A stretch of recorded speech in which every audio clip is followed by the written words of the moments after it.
אז בוקר טוב לכולם. בזמן שאנשים מטפטפים, אז ככה נציג את עצמנו, צוות המשרד. אני עינב, אני ראש משרד ארסמוס פלוס פה בישראל, ונמצאת איתי מאיה ונעמה, שכזה תנופפו או משהו. ואנחנו צוות ארסמוס פלוס.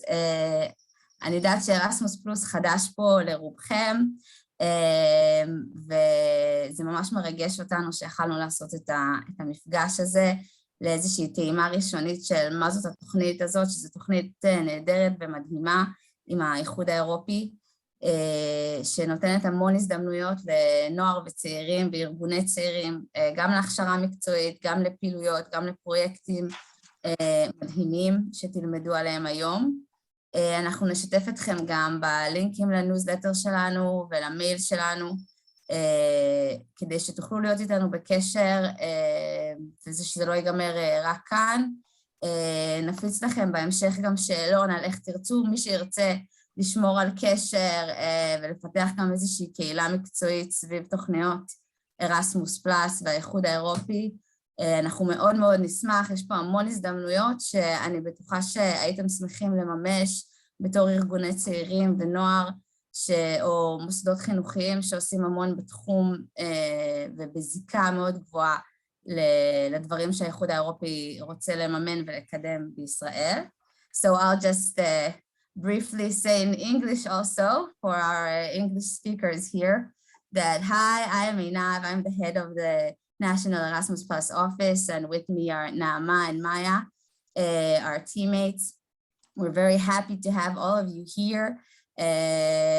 Erasmus Plus is a wonderful flagship program of the European Union that we promote here in Israel, and there are a lot of opportunities for youth organizations and institutions to take part, and a lot of common and shared values that we can promote here in Israel. So without, I know people are still coming in, but as it's already almost 10 and 10 minutes, I think it's time to begin.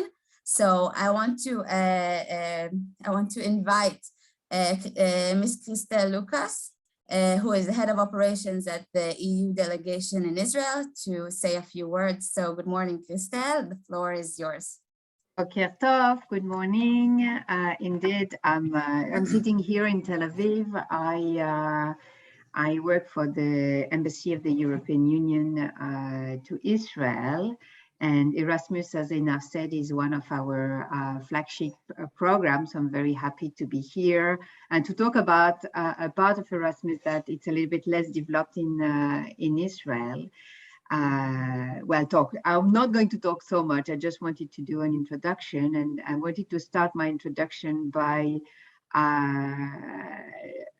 wishing you, even if we're a little bit one day late, but like a good Europe Day. Yesterday was the 9th of May, which is our important day for European Union. We celebrate the anniversary of the Schuman Declaration, which was at the launch of all this idea of the European Union, and in the heart of the European Union are relations between people to people. So it all started relation between European people, and the more the European Union grew and the more European Union become a little bit more stabilized, we realized that it's not only important to have people-to-people relation within European countries, but it's also very important to have people-to-people relations also with our favorite or our privileged partners, and Israel is one of our privileged partners, being a neighbor, having a lot of European roots or European culture in Israel. For its Israel is a very important partner. The second point I wanted to mention here, and that's why I think it's very important to have this meeting today, is 2022 is a European year for youth. So the more we go and the more we put youth at the heart of our policies, not only celebrating youth and the importance of youth, but also thinking that youth are our future, and it's really important to invest in young people and in their future and in their possibility to live in a peaceful environment, to live in an environment where they have work, they have the possibility to develop themselves, to have the possibility to interact between themselves, to travel, and so on. So at the end of the day, everything that I'm talking about is about also Erasmus. So Erasmus is, as enough said, our flagship program. Is not our only program. I'm sure you know very much about the fact, and many of you are from universities, that we have a very important program to develop relations between universities and the academic sector, which is Horizon 2020. Very important program for the relations between the EU and Israel. We have programs to support civil society in Israel in different sectors, including in environment, including in gender issues, and program also to develop joint and support joint values between the EU and Israel. Erasmus is a very important program which is focusing even on exchange of students, exchange of teachers, capacity building. At the end of the day, the important target group is young people. So Erasmus Youth is really at the heart of what we do, and there were already some Israeli organizations who have been taken part in the Erasmus Youth in the past years. Not so many, a little bit more sporadic. So there's this great job which the National Erasmus Office is doing now into raising awareness of this program, explaining what it is, encouraging Israeli organization to take part of this program. And my final word on that for newcomers is when you start with EU and EU funding, especially, it's like learning a new language. At the very beginning, and when I arrived in Israel, I had the same thing. I couldn't understand anything. I couldn't understand even one word. So getting into the EU jargon is like learning a new language. At the very beginning, you don't understand much. Even some words are English words, and you think you understand them, but that maybe it's a little they have another meaning. So that's why Enav and her team have a very important role to play to help you understand this language. It's much less difficult to learn than learning Hebrew for French like me. It takes less time, but it's a little investment. But once you get to know that, when you get to understand this EU language, the investment that you're doing now for Erasmus is an investment that you can use also for other EU programs if you're interested, and it's a way to get to open the door for you to other EU program, EU funding, and so on. So I encourage you to learn this language with the National Erasmus Office to get the first step today through this meeting. And if you're interested in other program and other funding opportunities, which I always call funding opportunities, are not only funding, it's about cooperation opportunities with Europe. I invite you also to go to the EU delegation to Israel social media. We publish in Hebrew and in English, and get to know little by little those different programs. So I wish you a very good meeting, and I let you in the hand of the very knowledgeable Enav, Naama, and I miss who is this? Maya. And Maya. Yes, our latest addition. Yes. No, I don't see her. I see you, Enav and Naama, and Maya is somewhere else on my screen probably. So have a very good meeting. Thank you very much. Thank you, Christelle. Thank you so much. This meeting is going to be mixed with Hebrew and English, and יהיה פה גם עברית וגם אנגלית. Apologies that we weren't able to also add Arabic. מצטערת שלא יכולנו גם להוסיף בערבית. But anyone that has a need for information in Arabic, then please reach out to us. We'll send you our email, and we'll be happy to help. And we're also translating our booklet to Arabic so that it would also be even more understandable and accessible to all the people living here in this country. אז אני אעבור עכשיו לעברית. שוב, אם יש איזושהי בעיה, כמובן תמיד מוזמנים לכתוב לנו, ונעמה תכף תכתוב לכם גם איך ליצור איתנו קשר באופן פרטני, ויוצאנו בקשר בניוזלטר ובפייסבוק. אורית וקנין במקרה נמצאת כאן? לא, היא לצערנו לא הצליחה להצטרף, בסדר, היי רותם, בוקר טוב, שמחה שיכולת להיכנס. אז אוקיי, אז אנחנו בעצם נתחיל. אני מעבירה את הבמה למאיה, שהיא בעצם הרכזת לענייני תוכניות צעירים פה במשרד ארסמוס, שהיא תציג לכם ככה על קצה המזלג את ההזדמנויות והתוכניות של ארסמוס שפתוחות פה בארץ.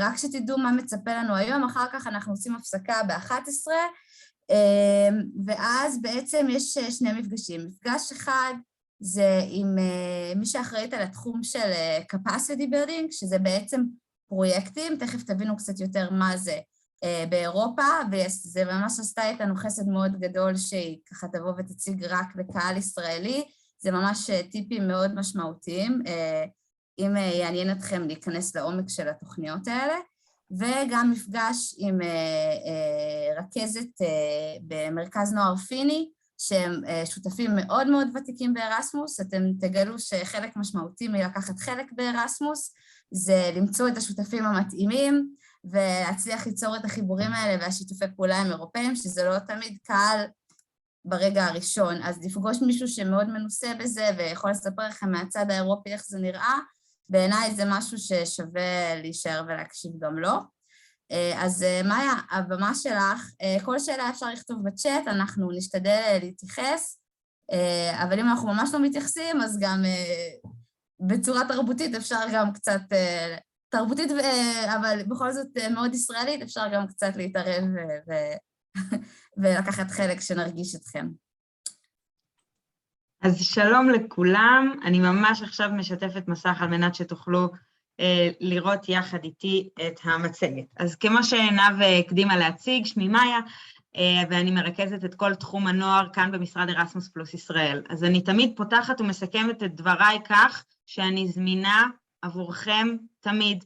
תכף כמו שקריסטל באמת אמרה, ארסמוס זו שפה וקשה להבין באמת מי נגד מי ואיך אנחנו מתמודדים עם כל המידע והקולות הקוראים, אבל למזלכם אני גאה מאוד ושמחה להיות מורה פרטית. אז אנחנו נעבור על זה צעד אחרי צעד, כן יש דברים שאגע בהם יותר ופחות ואסביר גם למה, ונתחיל. אז תוכנית ארסמוס, בגדול היא תוכנית לקידום ופיתוח השכלה במדינות השכנות לאירופה על ידי שיתופי פעולה בינלאומיים, אנחנו עוסקים בהכל, החל מפיתוח מקצועי של סגלי ארגוני נוער, הכשרת נוער לשוק העבודה, קידום דיאלוג בין תרבותי ועוד. כן חשוב לדעת שהסיבה שאולי במקרה שמעתם עלינו יותר או פחות עד עכשיו, ארסמוס פלוס הייתה תוכנית שהייתה פעילה מאוד עד עכשיו בכל מה שקשור לתחום ההשכלה הגבוהה, וכרגע בתוכנית הרב-שנתית החדשה של ארסמוס רבתי, כלומר המטה מבריסל, גם תוכניות הנוער נכנסו לפועל בישראל. אוקיי. אז על מנת שבאמת נבין את הטרמינולוגיה, חשוב לדעת שארסמוס פועלת בהרבה מדינות מהעולם, כאשר המדינות מחולקות ל-Member States ו-Partner Countries. Member States הן מדינות האיחוד האירופי, כל מדינות האיחוד האירופי, וששת המדינות הנוספות המוצגות לכן על המסך ממש עכשיו, כמו מקדוניה, טורקיה וכן הלאה. ו-Partner Countries, מדינות שותפות, זה כל המדינות האחרות הפועלות מחוץ לאיחוד או לששת המדינות האלה, במסגרתם ישראל. כל המדינות האחרות מפוצלות לאזורים, region 1, 2, 3 וכן הלאה, כאשר אנחנו, מדינת ישראל, יחד עם מדינות נוספות, נחשבות תחת region 3. גם פה חשוב שנבין בגדול את הטרמינולוגיה, בשביל שבאמת נוכל ותוכלו בעתיד לעשות את ההיקשים, כאשר באמת תבחרו להתקדם קדימה. אז אלו פרויקטים קיימים בתחום הנוער בארסמוס. יש קשת מאוד רחבה, בין אם זה פרויקטי ניידות, פרויקטי בניית יכולות, תכף נסביר מה זה אומר, תעסוקה ונוער, ניידות וירטואלית ועוד. מי רשאי להשתתף בתוכניות נוער? ההגדרה של נוער, ומה זה אומר נוער תחת מטריית ארסמוס, זה כל אדם בגילאי 13 עד 30. ככה אתם יכולים באמת להתחיל וככה לשמן את הגלגלים, מי מתאים בתוך המסגרת שלי, בתוך הקבוצה שלי וכן הלאה. בנוסף, יש קול קורא שמתאים לאנשי סגל והדרכה, אז אם אתם מגיעים מעולם החינוך הפורמלי, אז יכול להיות שמורים, יועצים וכן הלאה, אם אתם מגיעים מעולם החינוך הבלתי פורמלי, אז אולי מדריכים, זה קצת יותר מתאים, אבל שתדעו שיש מענה גם לצורך הזה. אז מי רשאי להשתתף? כל ארגון ללא מטרות רווח, NGO או גוף ברמה המקומית או אזורית, כמובן שכולכם עומדים בקריטריונים הללו, אחרת לא היינו, אנחנו, משרד הכלכלה או החינוך, יוצרים ממכם קשר במדינה שותפה לארסמוס, כלומר אנחנו. אבל פרט לכל קורא אחד, שתכף נעבור עליו בהמשך, זה ה-capacity building, מי שמגיש את הבקשה והארגון שבעצם מנהל את הפרויקט, הוא מוסד או ארגון שפועל באירופה, כלומר, ארגון איתו תיצרו קשר באוסטריה, גרמניה, כן עינב? אז מה, יש לי פה עדכון שבתוכנית הקרובה שתתפרסם, אז גם מוסדות ישראלים יוכלו להגיש את הבקשה ל-capacity building. קלאודיה תרחיב על זה במצגת שלה, אבל זה אומר, מה זה אומר להגיש? תכף מאיה תיכנס לזה, אבל יש כל מיני סוגים של פרויקטים, ותמיד יש מי שמגיש את הבקשה למימון, את הבקשה על הפרויקט, וכולם עובדים על זה ביחד, אבל יש את מי שמגיש. אז תכף תיכנסו יותר לעומק של זה, אבל יש פרויקטים שאתם ממש כגוף ישראלי, יכול להיות גם הגוף שמגיש את הבקשה, ואז אתם יותר מנהלים אותו אדמיניסטרטיבית ותקציבית, ויש פרויקטים שהמדינה החברה, השותף האירופאי מגיש את הבקשה, ואתם יותר נהנים מהפרויקט, אבל פחות נמצאים בשלבים הניהוליים והאדמיניסטרטיביים שלו. זהו, סליחה שכתב. הכל בסדר. טוב, אז מה הם הנושאים הרוחביים של ארסמוס? ארסמוס רבתי, שוב, המטה בבריסל, מבקש בהמלצה. עכשיו, מניסיוננו אנחנו אומרים שכאשר הם אומרים מבקשים בהמלצה, הם פחות או יותר מכריחים, שהפרויקטים שלכם יעסקו בצורה כזו או אחרת, באחד מששת הנושאים הבאים, כאשר הנושא מה ששמים עליו, מה שנקרא את הדגש הכי גדול כרגע, זה כל הנושא של הכללה וגיוון, או inclusion and diversity. מדינת ישראל רבתי מאוד מאוד יודעת לעסוק בזה, ומתעסקת בזה בטח בעולם החינוך, בטח בעולמות הנוער, אז אני ממליצה לכם לחשוב, גם שאנחנו עוברים על הקולות הקוראים הלאה, איך הפועל של המוסד שלכם יכול להגיש בקשה או לעסוק בצורה כזו או אחרת בנושא כמו קיימות, בנושא פיתוח דמוקרטיה, סולידריות, קונפליקט ושלום, קישורים דיגיטליים וכן הלאה. דרך אגב, חשוב לי גם להבהיר כבר עכשיו שהמצגת תשלח אליכם עם כל הלינקים וכיוצא בזה, אז אתם מוזמנים כמובן לכתוב ולרשום לכם ולשאול שאלות, אבל אנחנו ב100% שקיפות וזה יגיע אליכם, וגם פה חשוב לי להצהיר את הדבר הזה. אז זה אחד. זהו, מעכשיו אנחנו באמת מתחילים לצלול לתוך הקולות הקוראים עצמם, אז ככה שתדעו. הקול הקורא הראשון נקרא Capacity Building in the Field of Youth. מה שהקול הקורא הזה מציע זה פרויקטים שמטרתם להעלות את היכולת והאמצעים של ארגוני נוער. בשביל לפשט את זה באמת ככה כמה שיותר, וכמובן תגיע כמו שעינב פירטה קודם לכן מומחית מאירופה, כשתסביר קצת יותר על הקול הקורא הזה, כי הוא באמת מענק בלתי מבוטל, אתם יכולים לראות גם פה את התקציב. מה שככה בפשוטו של דבר, תשתיות, פיתוח תשתיות ואמצעים של ארגוני נוער. אז כמו שאתם יכולים לראות, וגם פה אני עושה הסייג, הדדליין להגשה של השנה אמנם כבר עבר, אבל להתחיל ולחשוב על צורך ושותפים לשנה הבאה, זה לחלוטין חכם ומומלץ. כלומר, אין מה לומר, אוקיי, עבר, אני אתחיל להתעסק בזה כבר שנה הבאה, אלא מעכשיו ארגונים אירופיים מתחילים להתעסק ולהסתכל על 2023, אז זה ככה שישב לכם. דוגמה ל-capacity building ואיך זה נראה, דוגמה מההשכלה הגבוהה שוב, כי שם משרד ארסמוס פלוס ישראל פעל עד כה. מכללת תל חי עשו פרויקט יחד עם מוסדות נוספים בישראל ובאירופה, במסגרתו הם העלו איזשהו צורך ואמרו שהבינלאומיות של המוסד שלהם נפגע, מאחר וכולנו היינו בקוביד ולא הייתה אופציה לעשות ניידות פיזית, ומאחר ולא היה להם ציוד דיגיטלי שמאפשר ניידות או למידה מרחוק, הם לא יכלו לעבוד את עצמם כמוסד בינלאומי. על כן הם מצאו שותפים רלוונטיים, בנו איזשהו קונסורציום עם התנאים שרשומים פה, תכף גם אתייחס אליהם, ובמסגרתו הם העלו את הצורך, קיבלו מענק מטעם ארסמוס, ובמסגרת המענק הם קנו ציוד הקלטה כמו מצלמות, מיקרופונים, ציודי הקלטה, מערכת מחשוב שמנהלת להם. רוצה שנראה את הסרטון? זהו, אפשר להמחיש בסוף. אני פשוט, מפאת הזמן, אני ככה משתדלת לצמצם. וזהו, ובמסגרת הדבר הזה, אז הציוד אפשר להם להקליט ולהיות מוסד כמו, פשוט מוסד בינלאומי, כשהניידות מתבצעת כמובן מרחוק, בהתאם לתנאים שהיו מאפשרים בעולם. אז זה דוגמה, למצוא איזשהו צורך ובאמצעות, או לאור הצורך, לקבל איזשהו מענק שממסד ומאפשר לכם לקנות או לרכוש תשתיות שישפרו את המוסד. זה דוגמה ל-capacity building, כאשר התנאים לשיתוף הפעולה הוא הארגון שלכם, עוד ארגון נוסף מישראל, ועוד 2 ארגונים משתי מדינות אירופאיות שונות, כלומר ארגון אוסטרי וארגון גרמני. זה הכל הקורא, וזה מה שעינב נגע בו מקודם, לכן לא ארחיב, זה הכל הקורא היחיד, בו ארגון ישראלי, כלומר אתם, יכול להיות מוביל הפרויקט.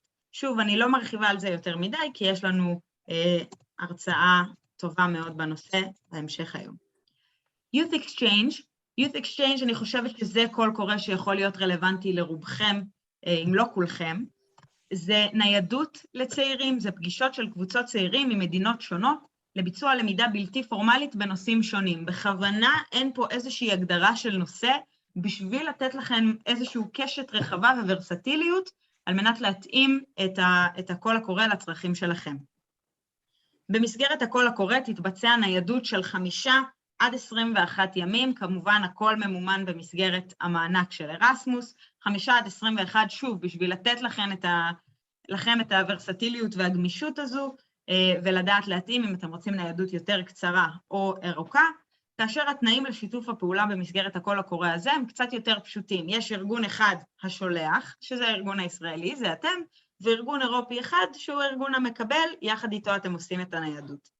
מספר המשתתפים בכל הפעילות, כלומר אתם והארגון האירופי, יהיו מ-16 עד 60 מינימום, מקסימום, אז אם אתם מטעם בית ספר לצורך העניין, אז כן, לא תהיה אפשרות לשלוח את כל השכבה, אבל כיתת מצוינות, אם אתם מארגון נוער, אז את הקבוצת שנה במכינה, זה פוטנציאל, או ככה יותר הסגנון הזה, ומינימום מכל קבוצה זה 4, כאשר לכל קבוצה יהיה מנהיג, כלומר אחד לפחות מעל גיל 18, ועוד מקסימום 2 אנשי סגל נוספים, כלומר גג של 3. עד כאן מבחינת ה-Youth Exchange, כמובן שאלות נוספות במידה ויש לכם, אתם מוזמנים לשאול בצ'אט. Mobility Projects for Youth Workers. פה זה פיתוח מקצועי של עובדי נוער, של סגלים, ללא הגבלת גיל, אין פה צורך להיות בטווח הגילאים של 13 עד 30, דרך ניידות וחוויות למידה. מה זה אומר ניידות וחוויות למידה? יכול להיות קורסי קואוצ'ינג, למידת עמיתים, סמינרים, סדנאות עבודה בנושאים שונים. הניידות פה תהה בין 2 יומיים ל-60. כלומר, שוב, בשביל לתת לכם הארגונים את הוורסטיליות ואת הבחירה, מי לעשות או לבחור לעשות סופש, למידה של התמקצעות וסמינר למורים מצטיינים, מדריכים מצטיינים וכן הלאה, ועד לבאמת סשן ארוך טווח להתעמק בנושא ממש ככה from the ground up. גם פה מינימום של 2 ארגונים, הארגון שלכם ועוד ארגון אירופי נוסף שיארח אתכם, ופה בכל הפעילות יהיו עד 50 משתתפים. גם בכל הקורא הקודם וגם בכל הקורא פה, יש לכם עוד מועד הגשה כבר באוקטובר. אז במידה וזה מעניין מישהו מכם, אתם כמובן רשאים להתחיל לעבוד, ואיך אנחנו עושים את זה, אני אגע בהמשך. זה הניידות לעובדי נוער.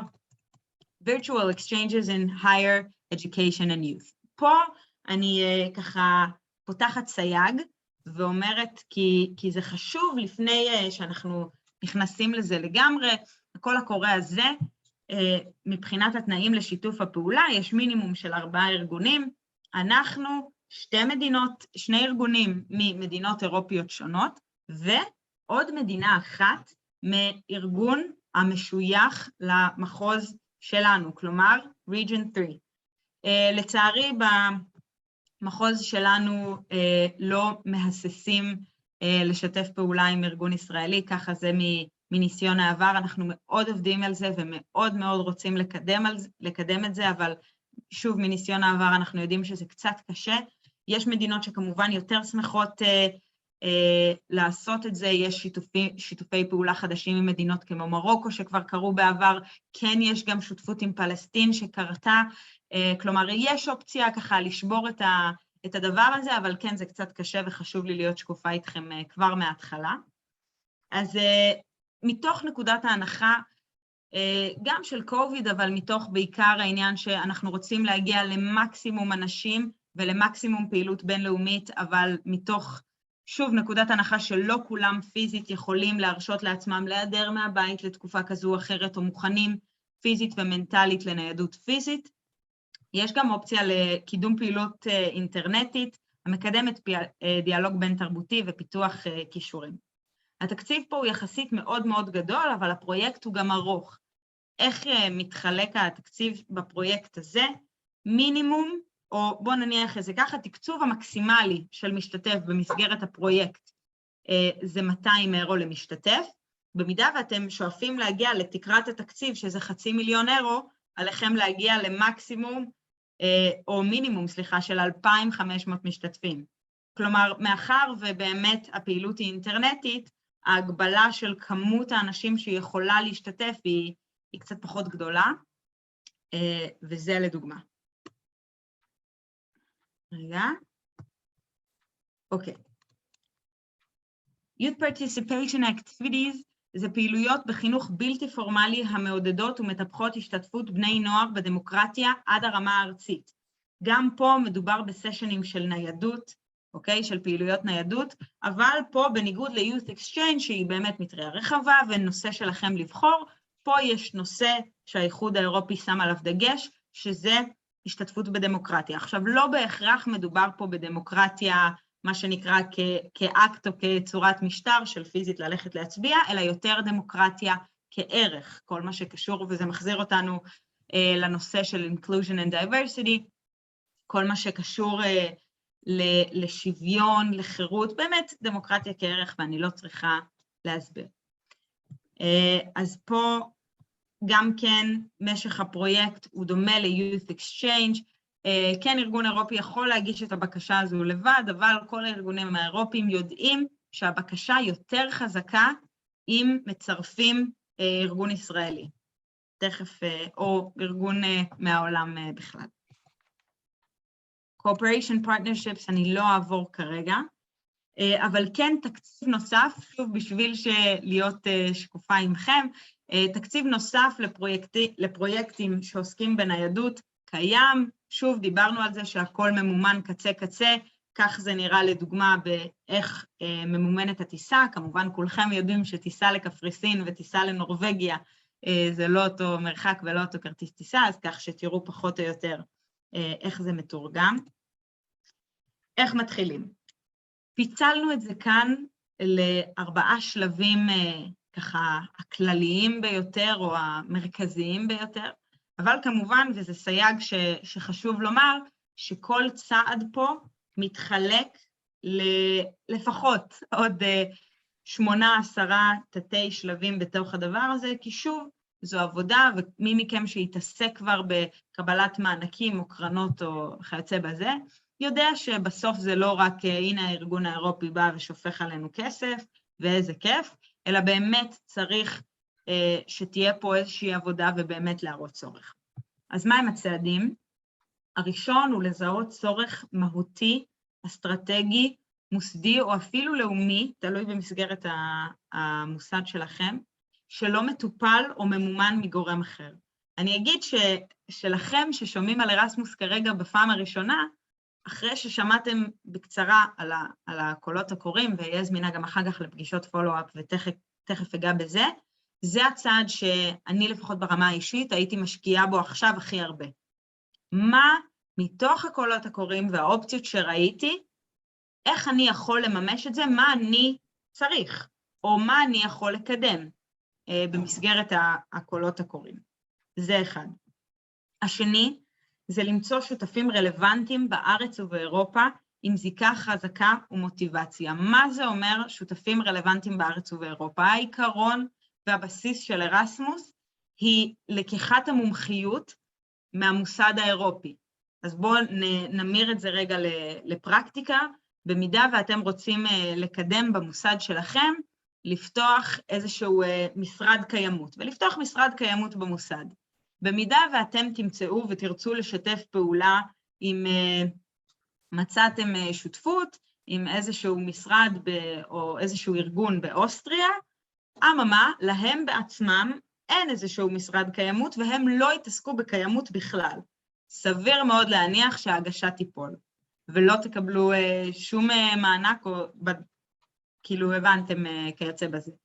כלומר, חשוב מאוד למצוא שהשותפים שלכם יהיו בעלי איזושהי מומחיות, ואיך אנחנו מגיעים למומחיות הזו, כבר אני אגע בזה בהמשך. השלישי זה אחרי שבאמת הבנתם מה הצורך שלכם, מצאתם שותפים איתם אתם מוכנים ככה לצאת לדרך, זה למפות את הצרכים של שני הצדדים, להבין מהן הפעילויות הנדרשות לעשות על מנת שתגיעו, וכמובן בסוף, מהן התוצאות, ואני מוסיפה פה סייג, איך תעמדו אותם. כלומר, אתם חייבים בבקשה שאתם מגישים לדעת, להבחן איך אנחנו נדע שסבבה, קיבלנו את המענק, קיבלנו את הכסף, מימשנו את הצורך, איך אנחנו נדע שהפרויקט הצליח.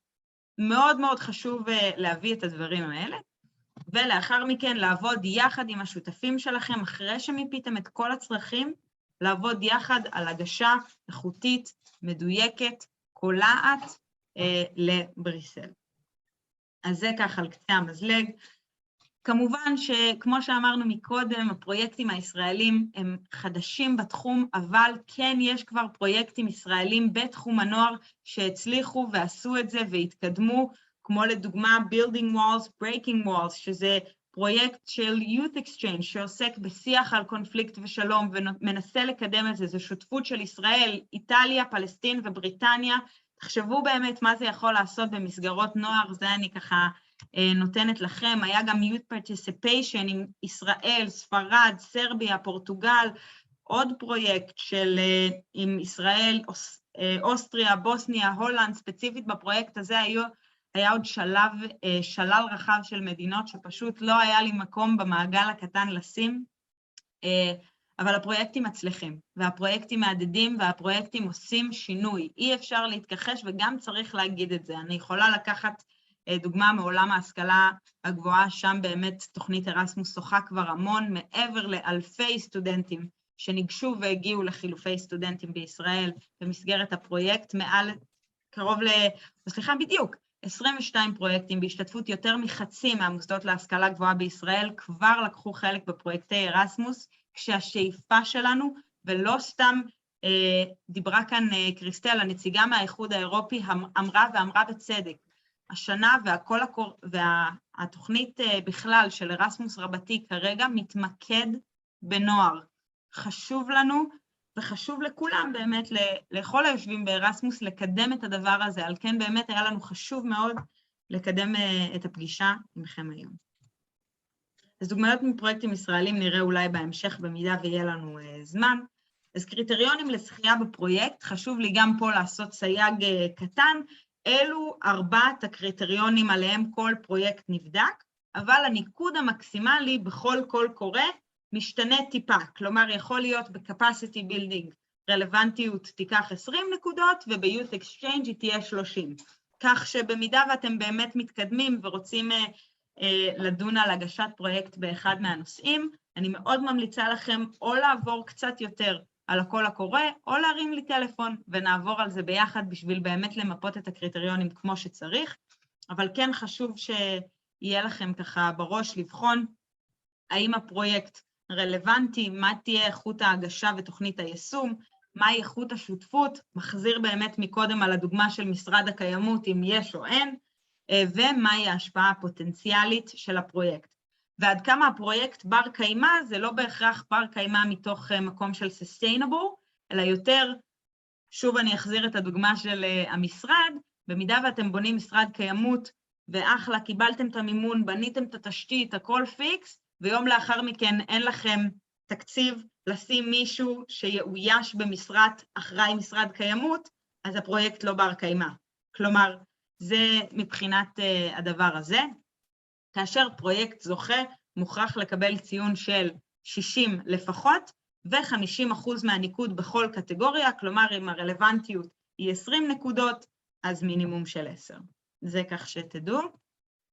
על תהליך ההגשה, עברנו בקצרה, הקול הקורא פורסם, עברנו על כולם, חשוב להבין מה הצורך, איפה הידע והמומחיות, תכף נעבור על איך מחפשים ומה עושים, בניית תוכנית עבודה משותפת, הגשת ההצעה בהתאם לקול הקורא, בריסל עוברים על כל הבקשות, בוחרים את הטובות ביותר, ומקבלים תשובות במידה, ומקווים מאוד שכן הצלחנו.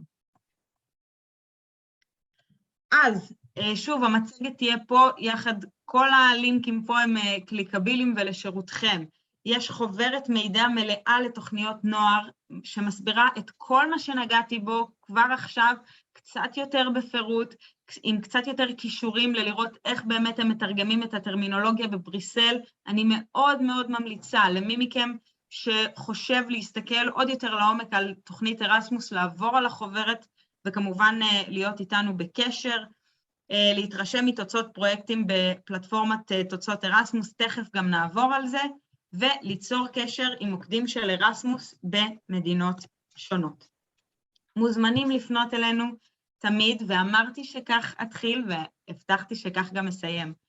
אני מאוד מאוד מאוד זמינה, ומי מכם שעבד איתי יודע שאם אני לא זמינה, אז אני תמיד חוזרת, ואני רוצה שתצליחו. אין דרך אחרת להגיד את זה, אני יודעת שהתמודדות ראשונית עם ארסמוס רבתי, ומה זה אומר, יכולה להיות מורכבת, לבטח למי שעושה את הצעד בפעם הראשונה, ואנחנו פה בשביל זה. כל עמיתותיי במשרד, פה בשביל לעזור לכם להצליח ולקחת את הצעדים הראשונים האלה. ברבע שעה האחרונה שנותרה לי, חשוב לי כן להראות לכם את פלטפורמת התוצאות מכמה סיבות. אז תכף אנחנו באמת נעבור על זה. במידה ואתם רושמים בגוגל, Erasmus Results Platform, יביא אתכם ממש בדף הראשון לפרויקט Results, אוקיי? ממש לכאן. מפה אתם יכולים לראות את כל הפרויקטים שקיבלו מימון במסגרת ארסמוס. למה זה חשוב? תכף אני אגע בזה. אתם מקליקים כאן על Advanced Search, שמים לכם ארסמוס כחיפוש, אני משערת שכולכם תתעניינו בצורה כזו או אחרת.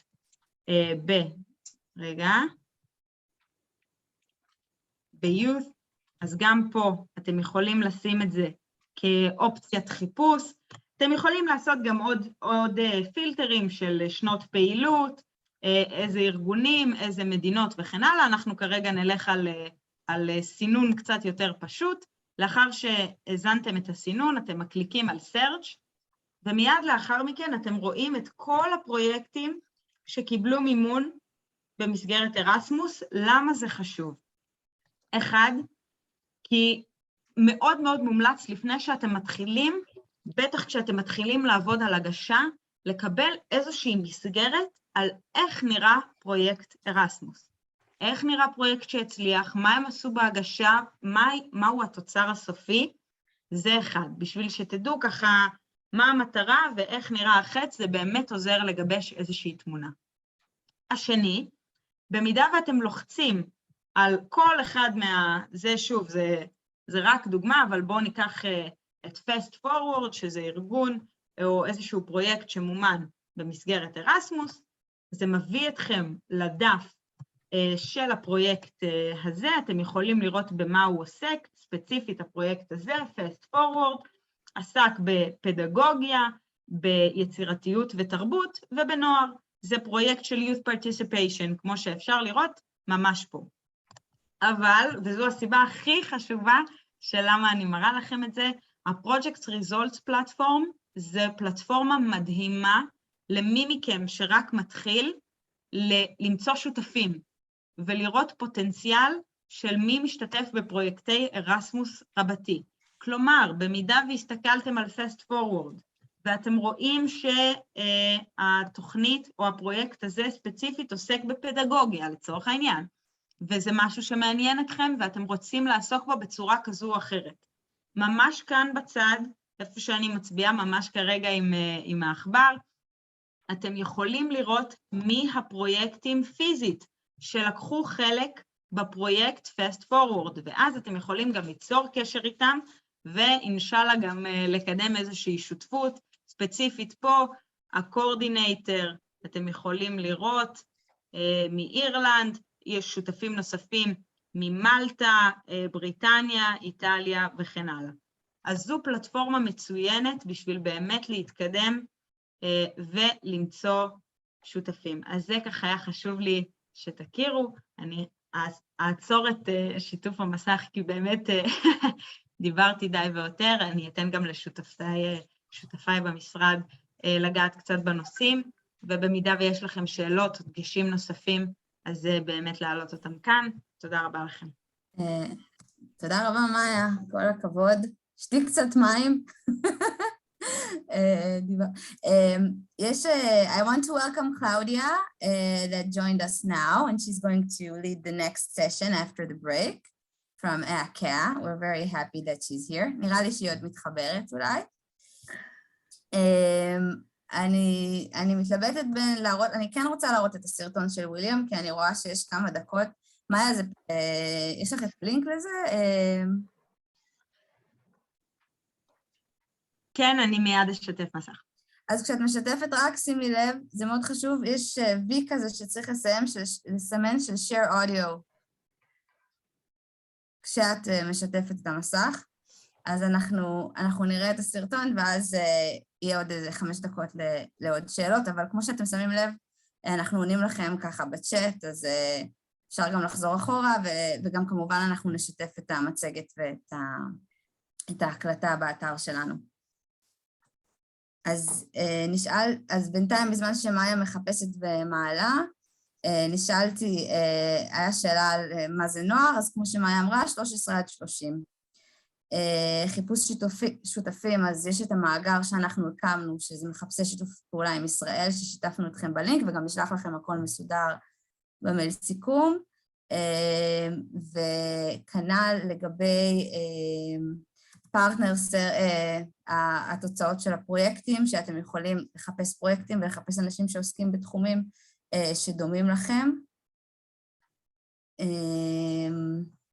האם התקציב לפרויקט הוא פר משתתף או אחוז מסוים מהעלות הכוללת של הפרויקט? אז בעצם, אם את מדברת על פרויקטים של capacity building, כמו שאמרנו, יש פרויקטים ויש ניידות, כן? זה תחומים שונים. אם אנחנו מדברים על capacity building, בעצם ביחד כקונסורציום אתם מגישים הצעה לפרויקט, ואז, יופי, סימנת רק את ה-V הזה, שמת לב אליו? אוקיי, אז אנחנו נצפה עכשיו בסרטון קצר של פרויקט שתלך הייתה שותפה בו, פרויקט וויליאם. אקשן! שלום לכם. אנחנו ממשיכים בתנופת הבינלאומיות במכללת תל חי, ובמסגרת פרויקט וויליאם של האיחוד האירופי, קיבלנו מענק לפתוח כיתה וירטואלית עם טכנולוגיות מתקדמות ממש פה. אבל רגע, אתם זוכרים איך זה היה נראה פעם? אז בואו ניכנס.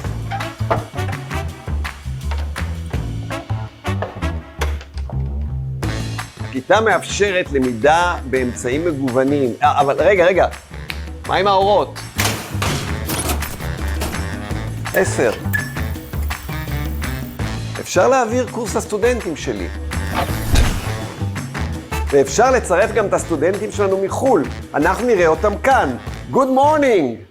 Hi, god morgon Molly. Det är det jag säger dig. Hvordan går det? ואיך הם שומעים אותנו? שימו לב, אתם שומעים אותי מפה? 1, 2, 3? ואיך הסטודנטים בחול ישמעו את הסטודנטים שלנו בכיתה? דרך המיקרופונים. הסטודנטים בחול רואים אותנו כך, כמו בתוכנית טלוויזיה. המצגת משודרת על המסך מאחוריי, וגם בארץ וגם בחול אפשר לראות אותה. ועל הכל אני שולט מהעמדה הזאת. ויש לכם אפשרות לראות את עצמכם במסך מולכם. מגניב, אה? אתם לא חייבים לפתח קורס שלם בעברית או באנגלית. אתם יכולים לשלב אורח, קולגה מהארץ או מחול, כמו למשל זאת. שלום, תל חי, שלום מולי. סטודנטים, תודה. פונקציה נוספת זה האפשרות להפוך את הכיתה לאולפן צילומים. זה יכול להיות קורס שלם מקוון או יחידות הוראה בודדות. הטכנולוגיה כאן תאפשר חוויית הוראה חדשנית ומתקדמת. אתם יכולים להראות את המצגת מאחוריכם ולשלוט עליה. אתם גם יכולים להיות במעבדה, ספרייה, או אפילו על החוף בתאילנד. בינינו, זה הכי קרוב שתגיעו לחול בקרוב. אתם חושבים שזכרתי את הכל בעל פה? יש לנו גם טלפרומפטר כדי שלא תשכחו שום דבר בזמן הצילומים. השקענו המון משאבים בכיתה הזו כדי בראש ובראשונה לקדם את תל חי בתחום הבינלאומיות, אבל גם לטובת העבודה כאן בישראל, בקורסים בעברית. אני מזמין אתכם לצאת מאזור הנוחות ולהגיע למקומות נפלאים.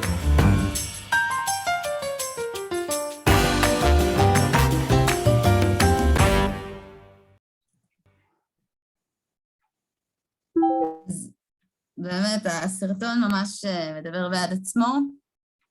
מכללה קטנה, הצליחה ממש להיכנס לזירה הבינלאומית, ליצור שותפים, להביא תשתיות, ולהרים את הרמה של כל המושג שלה דרך ארסמוס. זו דוגמה מתחום ההשכלה הגבוהה, אבל כמובן שגם בתוכניות הצעירים, כמו שמאיה הציגה, האפשרויות הן אינסופיות. יש לנו עוד 5 דקות עד ההפסקה, אפשר לצאת עכשיו, ואנחנו נתכנס שוב ב-11:10, אם אני לא טועה. כן. אם מישהו יש שאלות, אז גם הבמה פתוחה לשאלות עכשיו, אנחנו נשארים פה איתכם.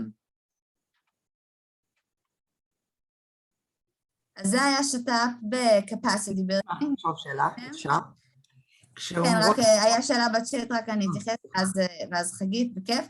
אז רפאלה שאלה, כן, זה היה capacity building, בעצם, כמו שאמרנו, זה היה פרויקט שהמטרה שלו קידום בינלאומיות בבית, דווקא במוסדות להשכלה גבוהה, אבל כמו שאמרנו, יש גם capacity building בתחום של ה-youth, שזה מה שקלאודיה הולכת להציג לנו ממש עוד מעט. ותל חי הייתה אחת המכללות ששותפות בפרויקט. כן, חגית. סליחה שזה לא בצ'אט. לא, מעולה, קצת תקשר. כשאנחנו אומרות מוסדות, אז האם מדובר באוניברסיטה, זאת אומרת, אני צריכה להבין קצת יותר מיפוי. אז האמת היא גם, לא נכנסנו לפרטים הטכניים, כי זה ממש מפגש טעימה. תכף תתייחס לסוג המוסדות, אבל ההגדרה באופן כללי, המטריה היא מאוד מאוד רחבה, אוקיי? מוסד זה יכול להיות עמותה רשומה, זה יכול להיות ארגון נוער, זה יכול להיות מוסד חינוך, שעוסק בפעילויות רלוונטיות בתחום של ארסמוס. זה בעצם יכול להיות כל ארגון שהוא ישות משפטית, וכאן גם נכנס, אתם יודעים, ברגע שזה מעניין אתכם, יש גם פרוצדורלית של לפתוח לעצמכם מה שנקרא פיק, כן, לפתוח לעצמכם מספר משתמש, איזושהי תעודת זהות בנציבות האירופית שאתם תוכלו, שמייצגת אתכם, כן, במכרזים ובקולות קוראים של האיחוד האירופי. זה איזשהו תהליך שאתם תצטרכו להיכנס אליו, וגם מי שזה מעניין, אנחנו רוצים להמשיך לשמור איתכם על קשר, מבחינתנו זה מפגש ראשון מיני רבים. אנחנו נשלח לכם איזשהו שאלון בסיום המפגש הזה, ששואל אתכם איך אתם רוצים, אם אתם רוצים עוד מפגשים כאלה אחת לתקופה, וכל פעם לדון בנושא יותר קונקרטי, או שאנחנו נפתח איזושהי קבוצת וואטסאפ, או איזשהו ניוזלטר יהודי, אנחנו מאוד פתוחים לזה, ובכל מקרה אנחנו רואים בזה מפגש מאוד מאוד ראשוני, בתהליך של בכלל להכיר מה זה ארסמוס, שבהמשך כשנגיע לקולות הקוראים שמתפרסמים כל שנה, אתם תהיו מצוידים ומוכנים כבר לצאת לדרך עם הפרויקטים שלכם, עם השותפים שלכם, עם הפיק שלכם והכל. אני רוצה לשאול רגע משהו. בבקשה. דוד הרים את היד, אולי באמת בגלל שאנחנו הרבה אנשים, יש לכם פונקציה כזאת של להרים יד. אז אם לא יהיה עומס, אז לא צריך, אבל כן, דוד. אפשר לשאול? כן, אתה, כן. דוד, כן, תודה. אני גם קשור לעמותות, וגם קשור לחברת אטלס, שפיתח מאגר של אינטרנטי, מכונת חיפוש, שמאפשר לעמותות להגיע לגורמי מימון, גם קרנות, גם חברות וגם קולות קוראים ממשלתיים. השאלה שלי היא, באיזה מידה חברה לא עמותה ללא כוונת רווח יכול להתברג לעניין הזה, מפני שאני חושב שזה כלי ל-capacity building גרידא. השאלה היא האם גם חברה יכול להגיש בקשה, או שבעצם החברה צריכה להיות יחד עם 4 שותפים ללא כוונת רווח. כן, הבנתי מה שאתה שואל. יש טייטל כזה שנקרא Associated Partner, שאני חושבת שזה מאוד מתאים לקטגוריה של מה שאתה מתאר. דווקא מאוד האיחוד האירופי היה רוצה לראות שיתופי פעולה עם מגזר פרטי ועם כל מיני חברות. זה משהו שהוא מאוד מבורך, אבל יש איזושהי הבחנה בין Full Partner ל-Associated Partner, ואז פה אתה נכנס בקטגוריה של Associated Partner, שיש לך איזושהי פונקציה או איזשהו תפקיד מהותי בתוך הפרויקט, שהוא לא נהנה ישיר מהפרויקט. מקווה שעניתי. רותי, רציתי לשאול? כן, אני רציתי לשאול לגבי מציאת שותפים. איך זה עובד? איך מוצאים שותפים? יש לכם רשימה של שותפים? יש לכם רשימה? כי זה בעצם החלק הכי קשה בכל הדבר הזה, כאילו צריך להוציא מכתבים למלא מקומות. אז בבניית הלו"ז של היום הזה רצינו לעשות לכם סשן שלם למציאת שותפים, אבל היכולת ההקשבה של אנשים יותר משעתיים בזום היא בלתי אפשרית. אנחנו כנראה נעשה מפגש נוסף בנושא הזה, אבל כן על קצה המזלג, מה שמאיה שיתפה וגם נשתף אתכם בלינקים, הקמנו מאגר לחיפוש שותפים עם ישראל, זאת אומרת שכל מי שנמצא במאגר הזה רוצה לשתף פעולה עם ישראל, אז זה מאוד קל לעשות את ה-reaching out הזה. יש לכם משרדים מקבילים למשרד שלנו בכל אירופה, אז אם לצורך העניין, וגם זה, אני חושבת שנעמה כבר שיתפה את זה, אולי תשתף עוד הפעם, כי זה כבר בטח נקבר לכם, איך אפשר ליצור קשר ישיר עם משרדים מקבילים אלינו בצרפת או בכל מקום אחר, לכתוב קצת על עצמכם ואיזה מין שיתופי פעולה אתם מחפשים ולנסות באפיק הזה. ומאיה עשתה טוטוריאל מאוד יפה על ה-Project Results Platform, שבעצם דרכו אתם יכולים ממש לראות את הפרויקטים שהיו, מי עוסק במה, לראות שותפים ותיקים בארסמוס. אני יכולה להגיד לכם ש90% מהמוסדות בארסמוס, אם לא יותר, באירופה, מכירים היטב את ארסמוס, זה לא משהו זר להם כמו לכם, אז כל ארגון אירופי שאי פעם הייתם בתקשורת איתו, הם תגידו, היי, למה שלא נעשה פרויקט ארסמוס ביחד, למה שלא נעשה ניידות, למה שלא נעשה פרויקט, הם ידעו במה מדובר, זה לא יהיה סינית בשבילם. אז זה משהו לקחת בחשבון באופן כללי, כי אני בטוחה שיוצא לכם, או יצא לכם בכנסים ודברים שונים, זה בייבי סטפס, אבל, וגם אנחנו כמובן תמיד שמחים לעזור, ואם תירשמו לניוזלטר שלנו, כל פעם שפונים אלינו אנשים שמחפשים שיתופי פעולה, אנחנו מבקשים מהם לעדכן במאגר מידע שלנו, ואם זה משהו שהוא מאוד רלוונטי, אנחנו גם משתפים בניוזלטר. אבל כן, זה האתגר הכי גדול בשביל כולם, אני חושבת, העניין הזה של מציאת שותפים, זה השלב הכי ראשוני. רק שתדעו, אני לא רוצה לגזול מההפסקה שלכם, אז אנחנו טכנית בהפסקה עכשיו, כי כמובן אנחנו עונים לכם לשאלות. Technically, we're on a break until 11:10, okay? So if anyone needs a cup of coffee or something, this is the time. We're just answering questions because you have a lot, so we're still here. ברק, רצית לשאול? כן, אני מקווה שזו לא שאלה קדימה מדי. אם אני רוצה ממש להרים איזשהו פרויקט ושותפות, ההגשה של הבקשה הזו היא בפורמט מובנה, או שזה בקשה חופשית, ואז רק צריך לענות על הקריטריונים שלהם? שאלה מצוינת, לא, יש פורמט, כן, יש פורמט מובנה לבקשה, יש גם תקציב שצריך להגיש.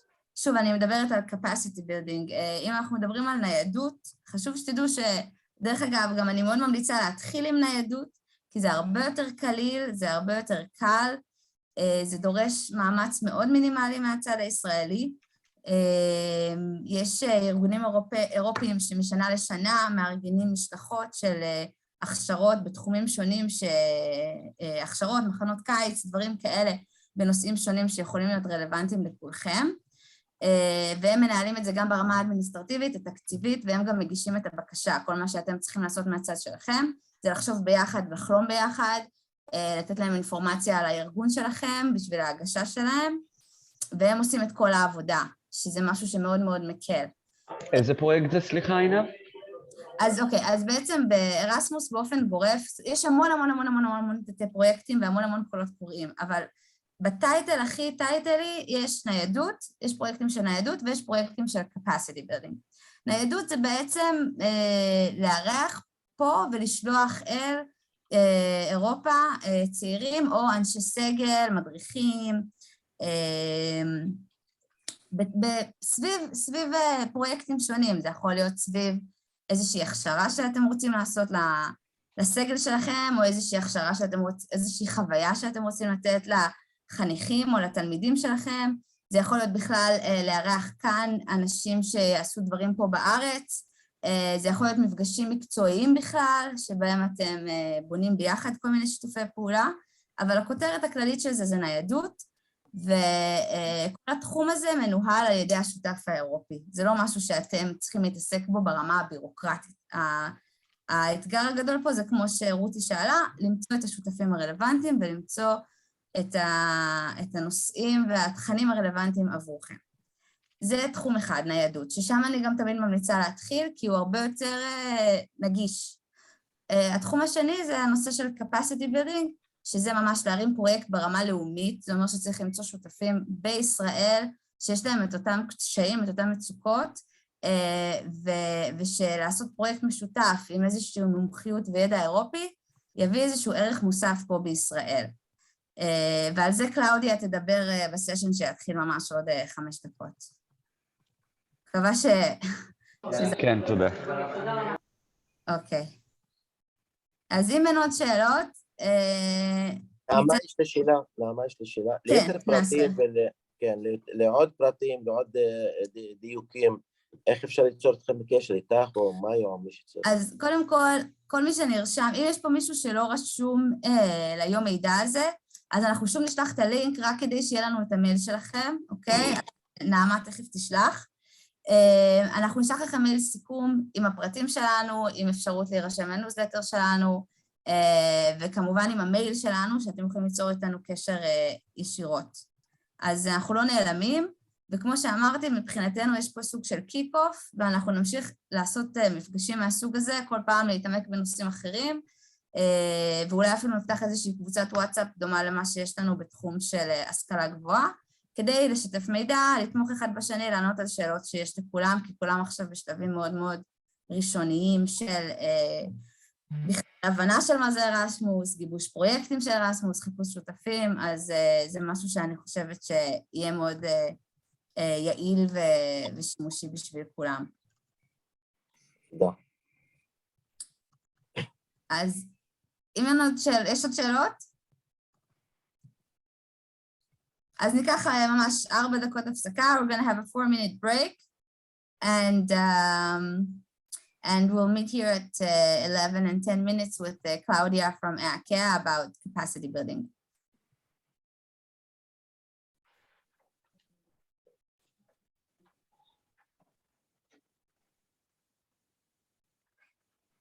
נאסר, חשוב לי להגיד, גם בלי ועם קשר, המייל שלי מופיע בסיום המצגת שנשלח לך, כל שאלה שיש לך, משיחת טלפון ועד התכתבות מייל ועד פגישה אני ואתה, אני אעשה ואשמח לעזור על מנת שתצליח. הכל, אני סופר סופר זמינה. אז לכל שאלות באמת, אני פה בשביל זה, לחלוטין. תודה. מאיה, אני רוצה לבקש אם זה הפסקה, אני רואה שיש לכולנו את היכולת לעשות shared screen. אני פשוט מבקש 2 דקות להראות את הפלטפורמה הזה, שאנשים יבינו שיש כלי חשוב לגיוס משאבים לעמותות. מותר? כן, כל עוד אנחנו לצערי והשרה נאלץ לעצור אותך. לא, בסדר גמור.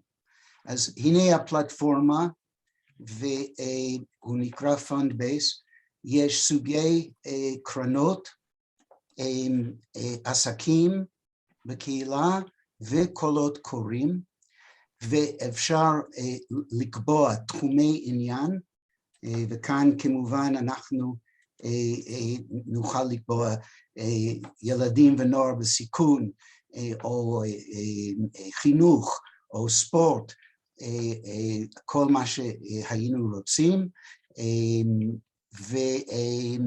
ויש כאן אזור גיאוגרפי, אפשר לקבוע שאני רוצה בצפון או בדרום, או מדינות, יש מקורות מימון מכל המדינות, גם אירופה, אפשר לקבוע מועדים להגשה, אני רוצה לראות קולות קוראים שמגיעים, שהדדליין הוא יוני-יולי, ויש טקסט חופשי, אני יכול לשים שם של ארגון שהוא דומה לי ולראות מי מממן אותו, אני יכול לשים שם של בן אדם ולשאול אם הוא נאמן בקרן, יש גם, זה לא רק פסיבי אלא אקטיבי, וכל שבועיים ניוזלטר יוצא עם הודעות על קולות קוראים, גם של קרנות, גם של חברות וגם של הממשלה, ויש אפשרות לעשות סוכן חכם, ונגיד פה עשיתי סוכן חכם לנושא ספורט, וכל פעם שיש שינוי בקרן או קרן חדשה, הכל הוא גם באנגלית וגם בעברית, ואני אשים את השם, את הטלפון, את האימייל למי שמעוניין לשמוע יותר. תודה, מאיה. תודה דוד, ואנחנו נשמח להיות חלק מהפלטפורמה. ובאמת, אני צריך לעשות סטאפ שייר. אני איש מקצוע... זה פלטפורמה שעולה כסף, נכון אדוני? סליחה? זה פלטפורמה שעולה כסף בעצם, לא איזשהו... כן. אוקיי. אני שיווק של פלטפורמה. הבנתי. כן, אבל מה שאני מקווה לעשות זה בעצם להציע לארסמוס לאפשר שימוש בפלטפורמה לארגוני נוער, אז אולי נוכל לעשות שיתוף פעולה. טוב, תודה רבה. טוב, אז אנחנו נמשיך. Claudia, are you here with us? I am. Can you hear me? Yes, hi. Good. Thank you. Thank you for joining us. So I want to thank Claudia again for being here. It's not taken for granted at all. It's a big opportunity. And say again that we're very excited to have this day. And it's the very, very first step. I don't know, it was all in Hebrew, so I don't know if you got all the type of questions, but all of Not really. I speak enough languages to get a sense in general, but no, I didn't get anything. Sorry. So yeah, very, very initial questions, new partners, a new network for youth. And I think it's going to be a very strong one, and we'll have more sessions like these, getting closer to the call for proposals, and people will be prepared with their partners and with their picks and with all the information that they need. So it's great. And I give you the floor. Thank you. To talk about capacity building in the field of youth. Good morning, everybody. I'm Claudia. As Einav told you, I'm working for the Executive Agency for Education and Culture here in Brussels. And specifically, I work on an action which is called capacity building in the field of youth. There are many capacity building in the field of higher education or in the field of sport as well. But this one is open for your country, organizations coming from your country as partner, as applicants. So this is the big news for the 2022 call for the first time, but we expect this to be of application until the end of this financial period in 2027. So this is a first very introductory speech that I give you. As I've already said, I'm more than willing to be there more regularly if you have meetings, and to guide you hand in hand for the submission and for all the technicalities, because you will see it's not for initiated, let's say. It can be done. There are hundreds of organizations that are funded every year, so it is feasible. But if you have never done it, yes, maybe a guidance would be good. I'll share my screen if I manage, because I'm not the... yes, this, and then I put down all the rest. Here we are. Can you see it? Yes. But maybe press on the... Yeah. Yeah. Oh, what happened? Aiuto. Sorry.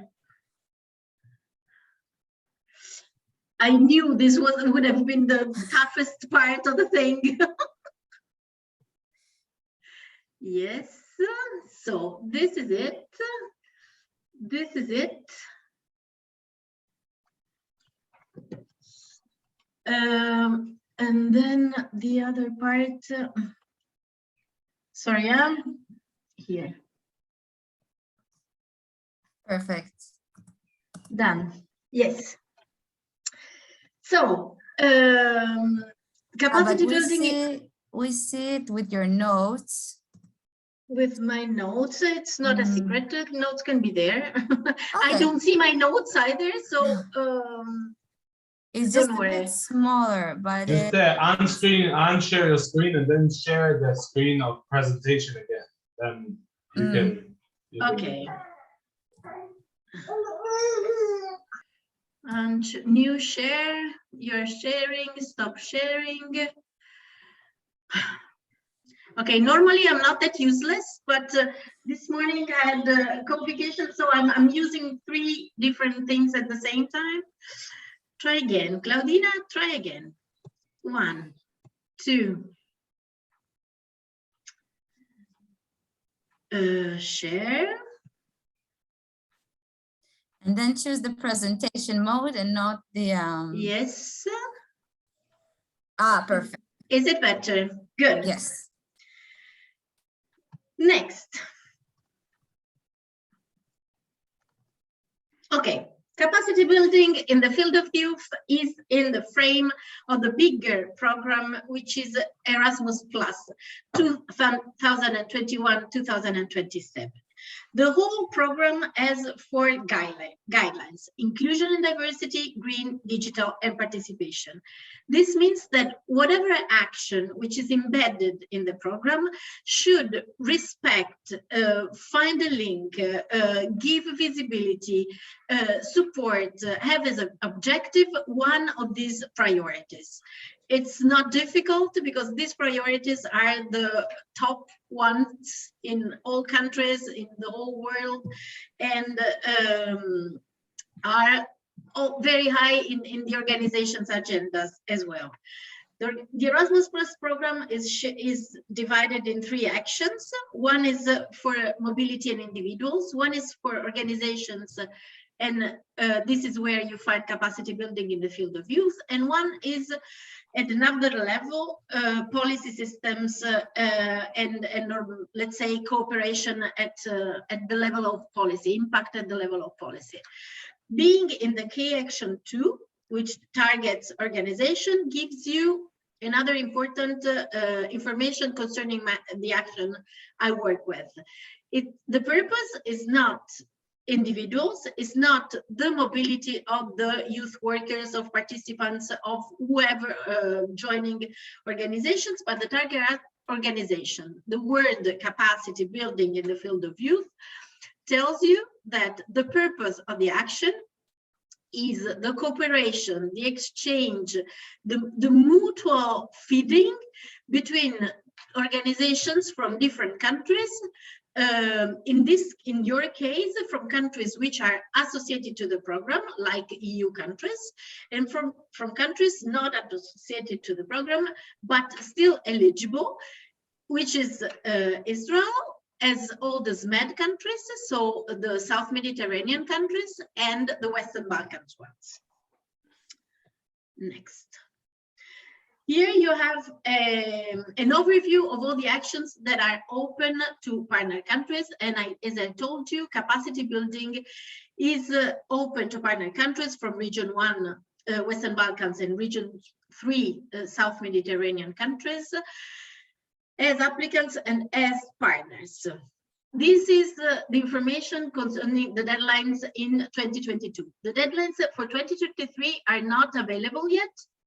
They will be in October, when the program guide of the Erasmus Plus program will be published, normally mid-October. This is when we expect it.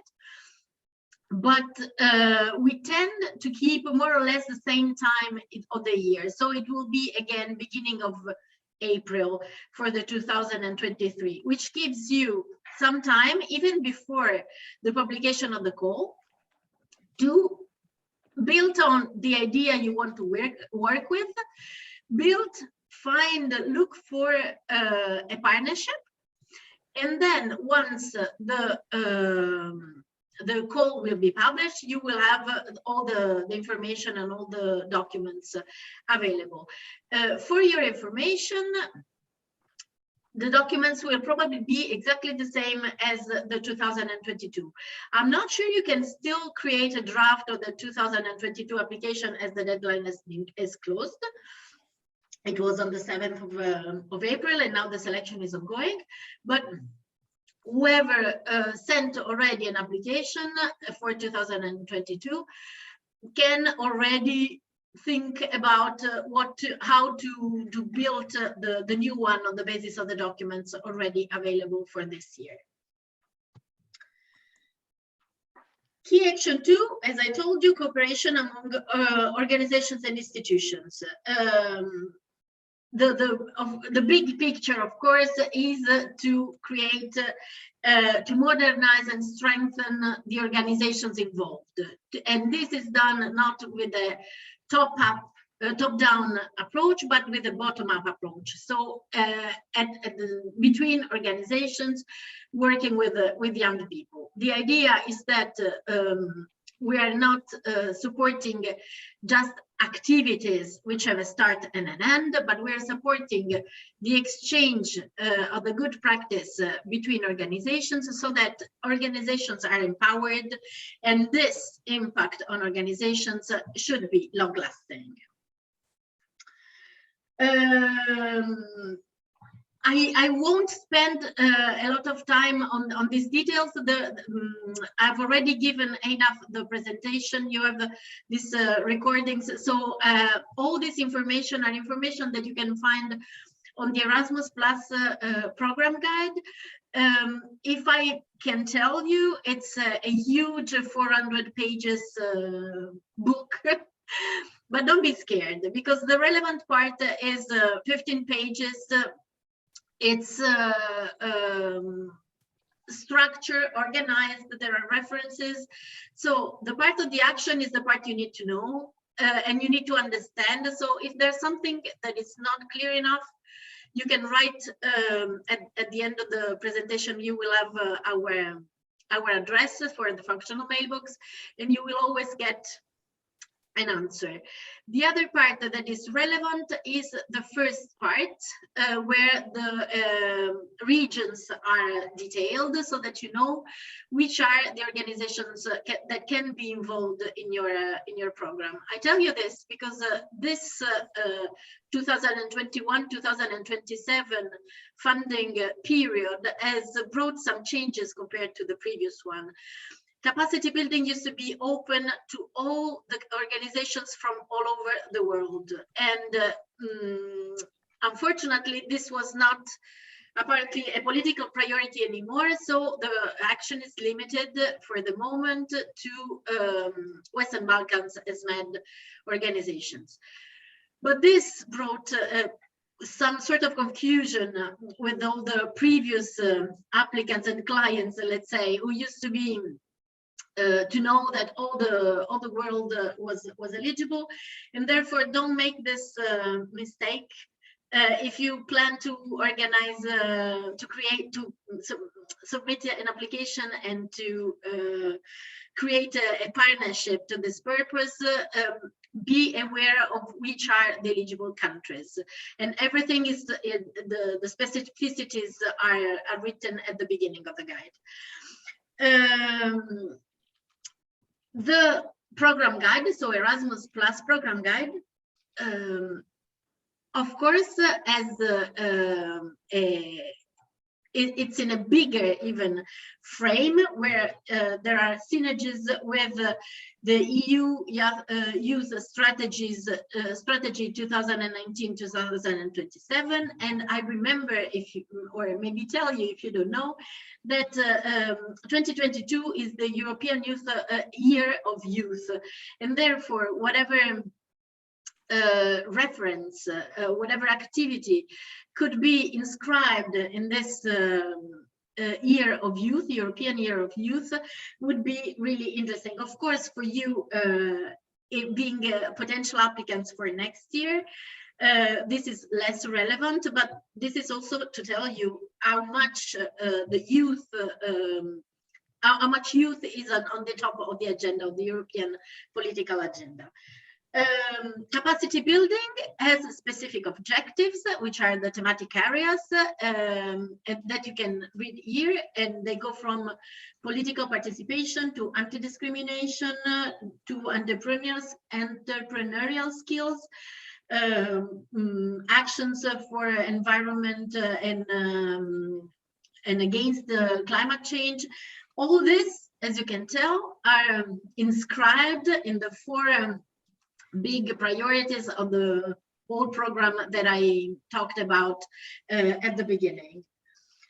This is not blah blah, because this refers to the first award criterion that is applied for the selection of the applications, which means that the first award criterion, which is the relevance, assesses how much your project, your application matches the priorities of the program and of the action. So you cannot, you should not, unless you don't want to be funded, ignore the specific objectives, because these are the, let's say, the values, the objectives, the areas that you need to touch in order for your action to be relevant. So to contribute to the objectives of the program.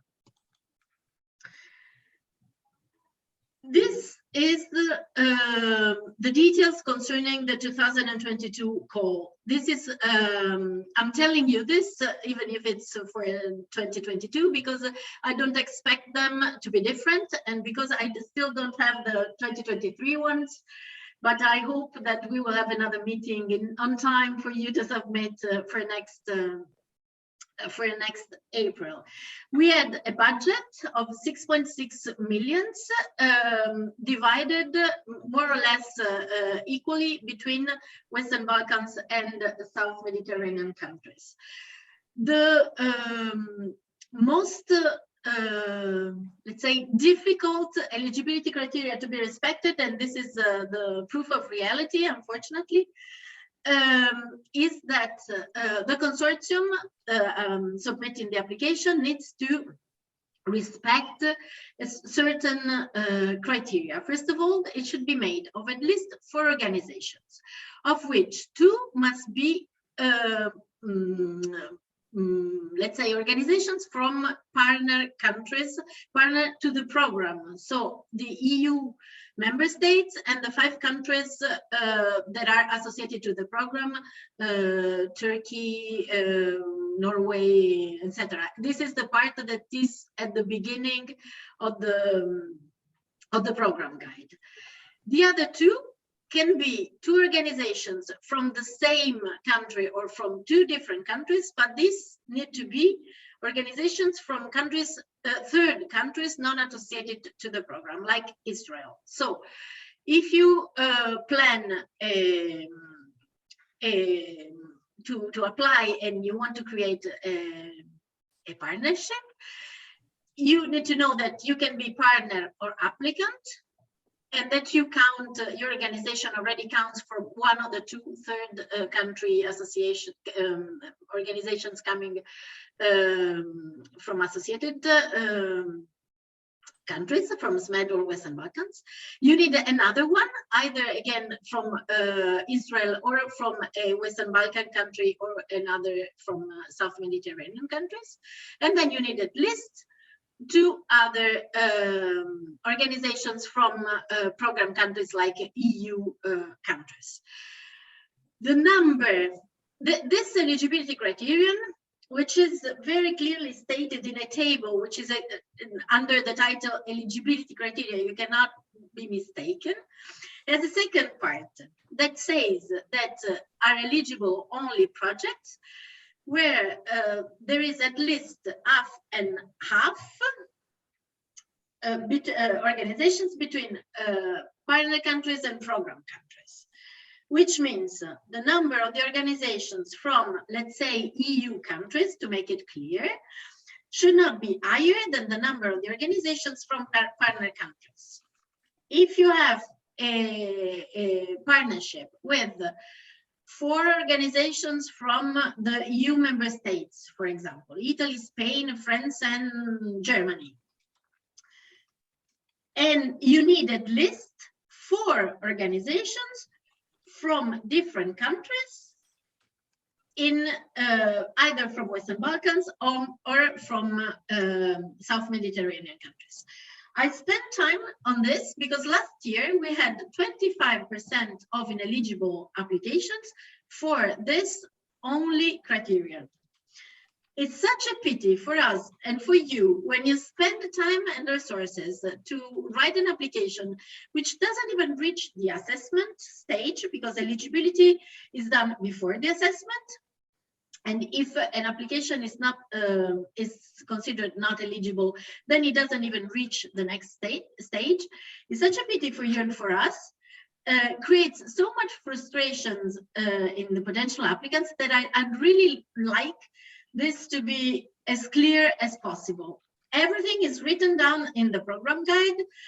It's not rocket science. I can repeat it and rewrite it how many times you need. So if you have even a slight doubt, write to the email or the functional bait box that you will see at the end, and we will tell if your example you will give us is eligible or not. Projects can, this is another eligibility criterion. Projects should last either 1, 2, or 3 years and have a minimum and maximum grant of 100,000 or 300,000 euros. The deadline is not of application because it's the 20 and 22, but the new one will be available in October. This concerns the way applications are assessed. So we have 4 different evaluation assessment criteria. One is the relevance, which is worth 30 points on 100. The second is the quality of project design and implementation, again 30% of the score. Quality of partnership and cooperation arrangements, 20%, and impact, including also dissemination and communication, is 20 points. There are thresholds for funding. A general one which says that your application needs to score at least 60 points to be, let's say, to reach the quality threshold. So projects scored below are considered too weak to be funded. And there's another, let's say, threshold, funding threshold, which is that you need to reach at least 50% of the score in each and every award criterion. I make a clear distinction between quality threshold and funding threshold. Unfortunately, we don't have money enough to fund all the projects above the quality threshold, so all the projects above 60 points. Last year, the funding threshold was 68. So you need to look for the sky, because only the best can be selected because of budget constraints. It's not the quality. At a certain point, it's not anymore the quality of the project, is that the budget can fund only the highest scored.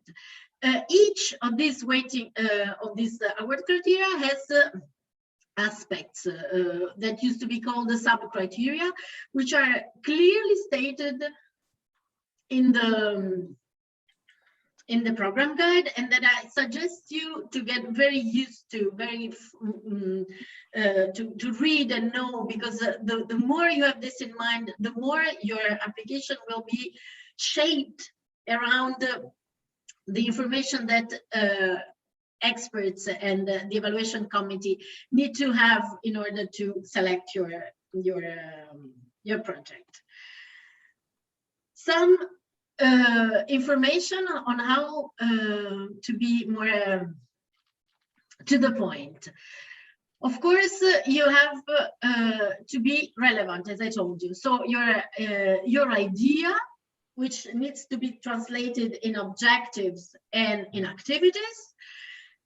And these activities need to be shared in a good and coherent way among the partners, need to be relevant. So your idea needs to match the objectives of the capacity building action.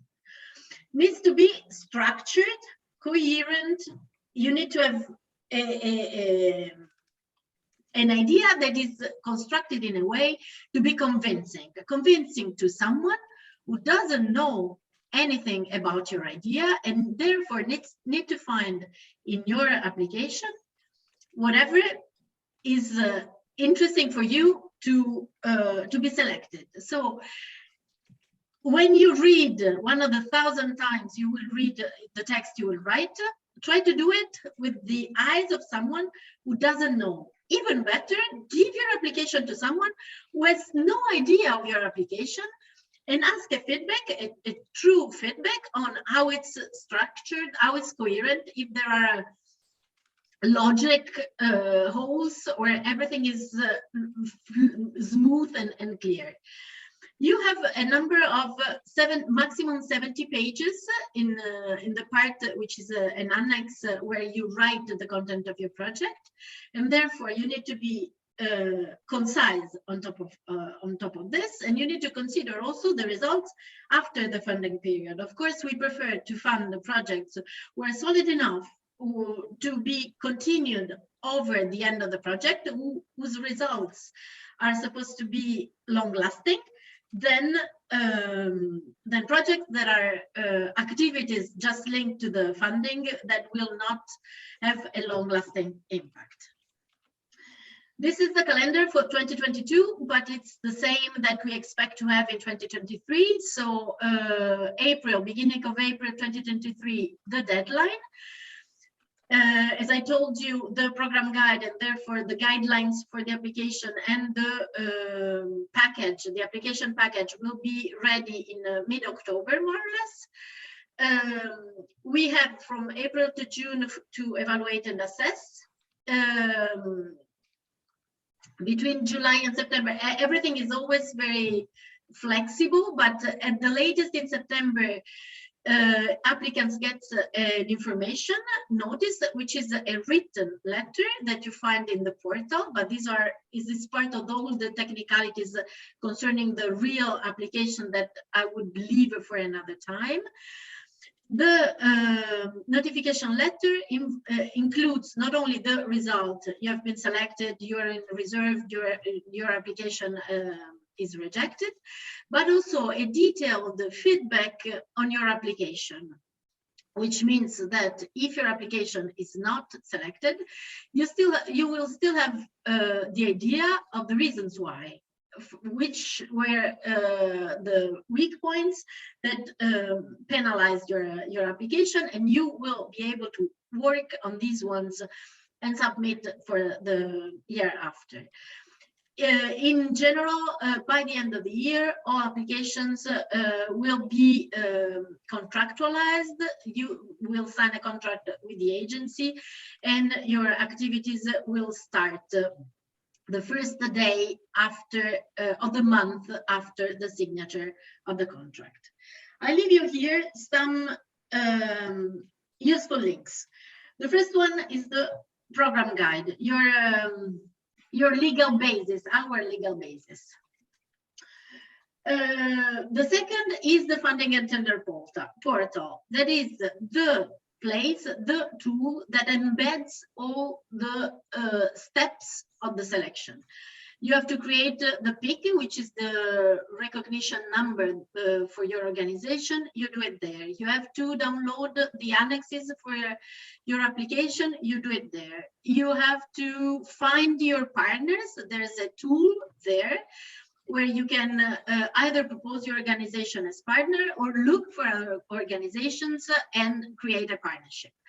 You need to submit your application when it's ready. It's through the portal. The correspondence with us once your project is selected, the contract through the portal. So it's new for everyone. It was new for us last year and keeps on being new, let's say, for us this year too, but we're getting used to. And it's maybe not, I mean, user-friendly as first sight, but still very efficient from the point of view of the administration. So I would suggest you to find the time to navigate this site and check in the contact tab or in the help, find the help tab, all the supporting documents and possibilities to get to know the tool better. And we have a couple of presentations that we did for the 2022 applications before the deadline, where you will have some details as well on the participant portal. Please feel free to click on this link, and you will have the recordings and see all the in much more details what I told you now. Last but not least, there is, since 2021, a new system, a new funding system. These projects used to be budget-based, so the administrative tasks at the end of the project in order to submit the budget was quite heavy. Now, these projects are defined as lump sum 2, meaning at the application stage, you submit a budget. This budget is evaluated as part of the award criterion 2 on the project design. So the budget needs to be solid, needs to be well distributed among the partners, needs to be cost effective. Once this budget is accepted, the only thing you will have to do, it becomes a lump sum, so a whole, and we will not ask you any administrative justification, invoices, proofs of spending, nothing. We will only be interested in the performance of your project, so in the activities. As long as you do what your project was supposed to implement, as long as the activities are implemented as they were proposed, and that we have proofs that this is what is happening, then it will be enough. And we will not ask you anything from the point of view of the budget. This is an action, you can imagine quite a revolutionary one, in the wider trend to simplification, because it's not that we don't know that applying and managing a project is a cumbersome activity, but we are trying to make life, beneficiaries' life more easier, let's say easier. This is all from my side. I would be happy to answer to your questions if you have some. Thank you, Claudia. Thank you so much. I see that there was a question from On, if he can apply every year. Yes, you can. And even be selected every year.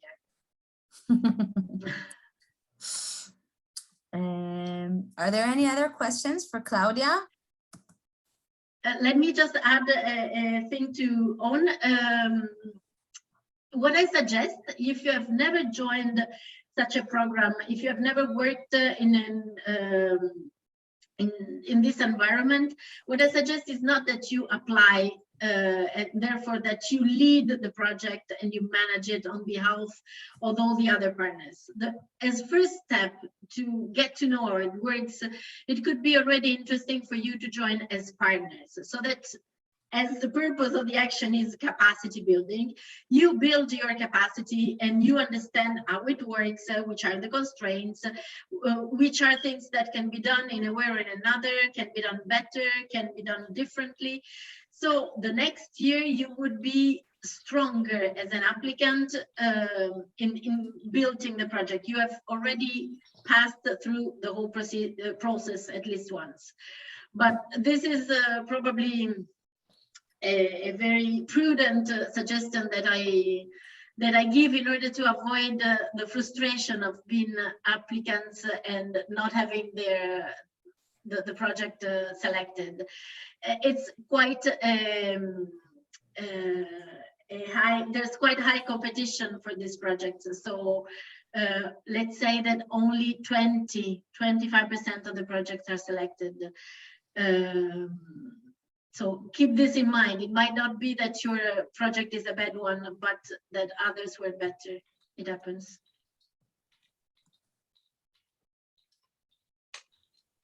More questions for Claudia?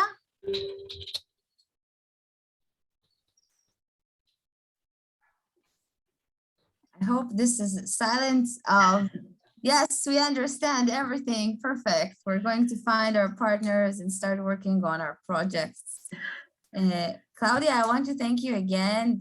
Thank you. Thanks you for joining us, and this was very, very insightful. And with your permission, of course, we will upload this to the summary page we're going to have in our website for this event. Feel free. I wish luck to all of you for the next calls, and hopefully I will see you before the next deadline. Thank you. Thank you all. Maya is supposed to be here, but she wrote me that she's having trouble with signing in. Maya, maybe you're here? I am here. You're here. Great. So wonderful. So it's a bit, we're a bit off schedule, but it's okay. I hope we still have some time. And I give you the floor, Maya, you to introduce yourself and as a potential partner and also a very experienced partner in Erasmus Youth opportunities. So Maya, the floor is yours. All right, thank you. So hello everyone, and greetings from Finland. We still have a little bit of snow left, so spring is slowly coming to this part of the world as well. Yes, thank you for inviting me for this Erasmus Plus webinar. I'm happy to join. And my name is Maija Jeskanen. I've been working for the past 12 years in the field of international youth work. And I'm here to share a little bit of my experience, and I present you the Finnish network of youth centers that might be quite interesting and reliable partner for your future projects. And then I also tell you briefly how we have benefited from Erasmus Plus program and also the European Solidarity Core program. I didn't prepare any slides, so you can just listen me speaking. Like I said, in Finland there are 9 different kind of youth centers, and we are all supported by the Finnish Ministry of Education and Culture. I'm going to add the website of the network of Finnish youth centers in the chat box soon, and also I will add our own organization's website for you, so you can have a closer look on what we are doing and how we are structured and so on. But yeah, Ministry of Education and Culture is supporting all of these youth centers in Finland. So it means that we have quite strong base to work and collaborate. And they are supervising us, and they are giving us annual funding for our work to develop the youth work field in our region. And I don't know how is it in your country, but at least recently in Finland, the government has started to cut a little bit from the youth work resources. So in that sense, it makes even more sense to work with the Erasmus Plus program, because while the national funding is decreasing, at the same time, the Erasmus Plus programs funding and also the European Solidarity Core programs funding is getting bigger and bigger. So we think that we have been able to enrich our work a lot with the help of Erasmus Plus projects. And by organizing different types of projects with the EU funding, we've been able to continue our grassroots level youth work in our region as well. So there's lots of good benefits to try out to get this funding for your own organization.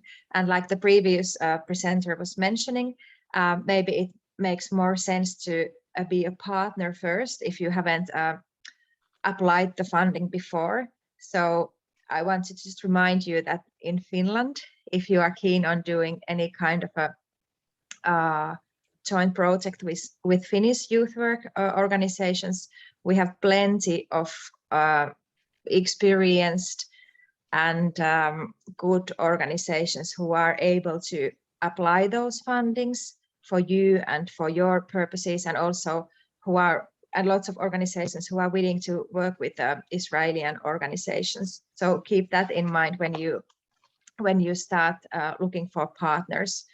All the youth centers that are working in Finland, they all have international coordinators who are at the moment doing lots of different types of EU projects and are all the time looking for new partnerships. So once I have put down the websites, really use these opportunities to find good partners from Finland, because quite many of us have this accreditation. Maybe some of you have already heard about this accreditation thingy.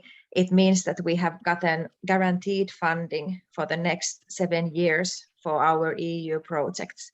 So we are on a quite strong base in order to do joint projects with different organizations. So keep us in mind when you start planning your projects. And in our organization, in the Youth Center Metsäkartano, we've been collaborating with a few Israeli youth organizations, mainly with Amal from Tel Aviv. And for the past 10 or 12 years even, we've been doing quite a lot of mobilities with that particular organization. We've been doing together some training courses in Finland, and they have sent, I think, almost 20 volunteers to our youth centers who have been helping our staff every year and instructing activities for the kids and young people. And I found that this voluntary service program, European Solidarity Corps program, is also a really great way to learn about European youth work and to learn about EU possibilities. And I think most importantly, to send young people abroad to do voluntary work or to participate in youth exchanges. It really is a marvelous opportunity for them to learn about other culture and also to gain this kind of a personal experiences from different cultures and different people.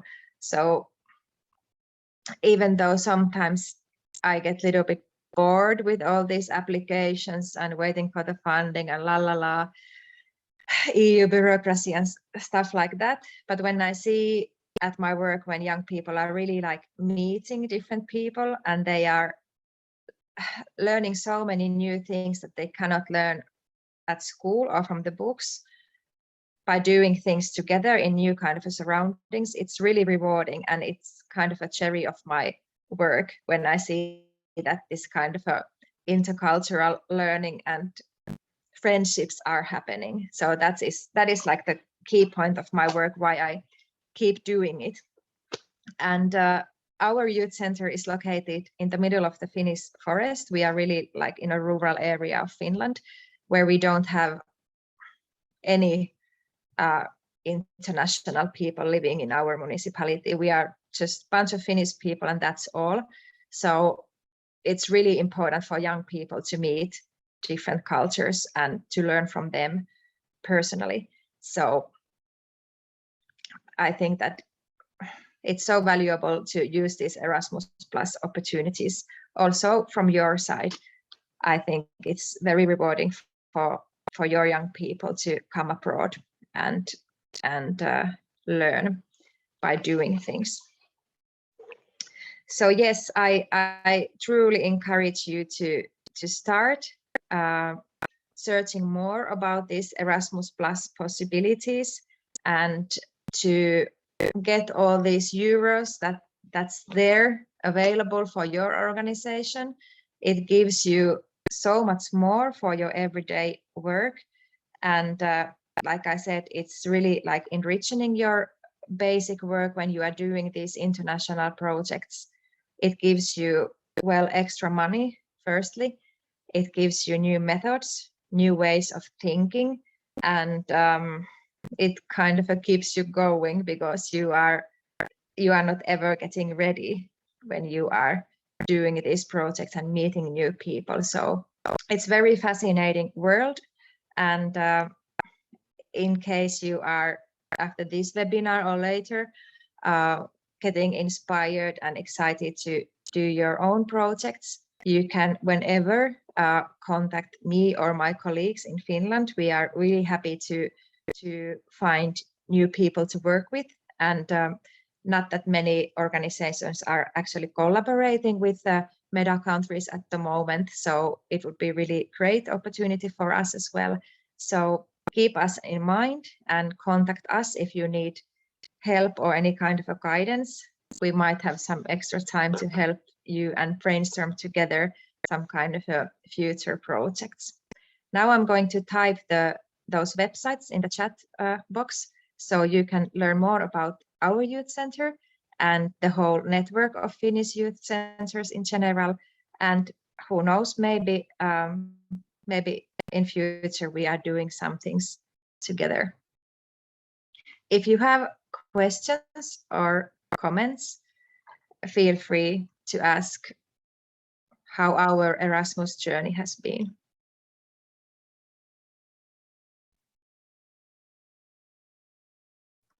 Thank you so much, Maya.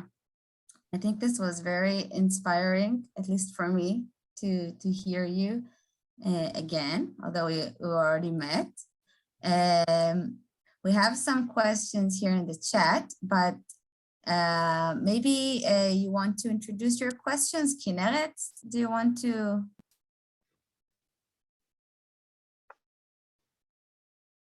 Okay, she's not. Okay, so she asked, does it matter the size of the organization? Do you have like a standard for cooperation to different sizes of organizations? For us? Yeah, on your side. No. Yes, for us, it really doesn't matter. I think the people matter the most, and if we share some kind of a common idea, what do we want to do? But I think the motivation is the main thing. So we've been collaborating a lot with really small organizations who are doing, like, everything is done on voluntary base, and they are really grassroots level organizations. And then we have been doing projects with bigger schools or universities and even companies, but it really varies and it really doesn't matter. And I think this Amal from Tel Aviv that has sent volunteers to our youth center, it's also a fairly small one. So I don't even know how small or big they are. They are just super great people. So it really doesn't matter. Thank you. And well, this is a question more for us, I think, about how different Israeli organizations can be more visible to partners in Europe. This is something we can continue thinking about in our Just Born network, and we'll be happy to, as we have this for higher education, we can also add a platform for partners seeking cooperation with Israeli organizations to put in information about your organizations. It's something that we can work on together in the future, in future meetings. Okay, so here's a question that's also kind of for us. If European organizations that we cooperate with have Jewish and non-Jewish organizations, naturally, yes, of course. I mean, Jewish, non-Jewish, the whole Jewish factor is not relevant here. I mean, this is about people. So, and obviously there are a lot of organizations that actually deal directly with issues of conflict and peace and resolving conflicts. So obviously, and some are completely sectoral organizations, some are joint organizations. Amal is a joint organization, I think, that Maya was referring to. And some deal with other issues, social gaps. And so there's a variety of organizations and a variety of topics and fields that these organizations deal with. to address the question. Are there any more questions for Maya that has done us an amazing courtesy of joining us? And I also learned that it's the same time in Finland as in Israel, which is was very surprising to me. I mean, okay. So if there are no more questions, then Maya, I thank you so much. And we have your website here, and people can come and see and get information. So thank you so much. Thank you. Thank you for having me. Bye. אז אנחנו נסכם את היום, בול 12 ודקה, אפילו לא חרגנו. אתם שולחים לנו את כל הסיכומים. בוודאי, בוודאי, הכל מהכל. לא יהיה חסר לכם כלום. בסדר, אוקיי, בסדר. אז באמת, יש לנו, שלחנו לכם פה שאלון פידבק, אנחנו נשלח לכם את זה גם במייל, אבל למי שיש עכשיו ממש 2 דקות, זה ממש קצרצר, לקבל את הפידבק שלכם, אנחנו ממש ממש נשמח. ואנחנו, מי שלא נרשם, מי שקיבל את הלינק הזה בדרך עקיפה ולא נרשם ישירות ליום מידע הזה, נשמח אם כן תירשמו כדי שתקבלו את כל התכנים ואת כל האינפורמציה אחר כך במייל סיכום שלנו. אני מקווה שהיה לכם יום פורה, מועיל, מפגש, לא יום, בסך הכל 2 שעתיים, אבל כן מאוד מאוד מרוכז. ואני רוצה כמובן להודות שוב למאיה ולנעמה על העבודה המאוד מאוד מאומצת לקראת המפגש הזה. ואני אסיים את ההקלטה עכשיו.